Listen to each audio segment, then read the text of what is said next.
আপনি যদি সফলতা পেতে চান আপনার ভিডিওর মাঝে, যে ভিডিওটা আপনার পেজ কিংবা প্রোফাইলে আপলোড করবেন, ওই ভিডিওর প্রথমেই কোনো ইন্ট্রো রাখবেন না। যদি ইন্ট্রো রাখেন তাহলে কিন্তু আপনার পেজ কিংবা প্রোফাইলে সফলতা পাবেন না।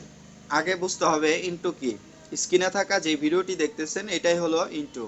যেরকম ভিডিওর প্রথমেই হ্যালো গাইস, আমার ভিডিওটি যদি ভালো লাগে অবশ্যই ভিডিওটিতে একটি লাইক কমেন্ট শেয়ার করে দিবেন, বা এই ধরনের কিছু ইন্ট্রো, বা আপনার পেজের লঘু বা আপনার চ্যানেলের লঘু প্রথম পার্টে কোনো সময় আপনার ভিডিওতে রাখবেন না। কারণ ফেসবুকে যারা ভিডিও দেখে তারা কিন্তু স্কোর করে ভিডিও দেখে, আর যারা ইউটিউবে ভিডিও দেখে ওইগুলো ভিডিও কিন্তু সার্চ করে করে ভিডিও দেখে। সুতরাং আপনি যেই ভিডিওটা ফেসবুকে আপলোড করবেন আপনার পেজ কিংবা প্রোফাইলে, ওই ভিডিওটাতে ফার্স্টে 3 সেকেন্ড বা 4 সেকেন্ড খুবই গুরুত্বপূর্ণ, ভিডিওর যে মূল টপিক ওই টপিকগুলো রাখার চেষ্টা করবেন। কারণ আপনি যদি ওই 3 সেকেন্ড বা 4 সেকেন্ডের আকর্ষণীয় কোনো কিছু দেখাইতে পারেন, অডিয়েন্স কিন্তু আপনার ফুল ভিডিওটা দেখার আগ্রহী থাকবে।